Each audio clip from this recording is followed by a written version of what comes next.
Diabetes was one of the first diseases described, with an Egyptian manuscript from c. 1500 BCE mentioning two great emptying of the urine. The first described cases are believed to be of type 1 diabetes. Indian physicians around the same time identified the disease and classified it as madhumha or honey urine, noting the urine would attract ants. The term diabetes or to pass through was first used in 230 BCE by the Greek Apollonius of Memphis. The disease was considered rare during the time of the Roman Empire, with Galen commenting he had only seen 2 cases during his career. This is possibly due to the diet and lifestyle of the ancients, or because the clinical symptoms were observed during the advanced stage of the disease. Galen named the disease diarrhea of the urine, diarrhea urinosa. The earliest surviving work with a detailed reference to diabetes is that of Arrhenius of Cappadocia 2nd or early 3rd century CE.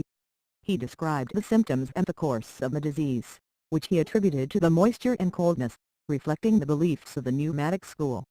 He hypothesized a correlation of diabetes with other diseases, and he discussed differential diagnosis from the snakebite, which also provokes excessive thirst.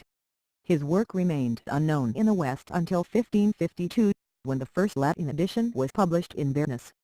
Type 1 and Type 2 diabetes were identified as separate conditions for the first time by the Indian physicians Sushruta and Karika in 40500 CE, with Type 1 associated with youth and Type 2 with being overweight. 93 The term mellitus or from honey was added by the Briton John Roll in the late 1700s to separate the condition from diabetes insipidus, which is also associated with frequent urination. 93 Effective treatment was not developed until the early part of the 20th century, when Canadians Frederick Banting and Charles Herbert Best isolated and purified insulin in 1921 and 1922. 93 This was followed by the development of the long-acting insulin in PH in the 1940s.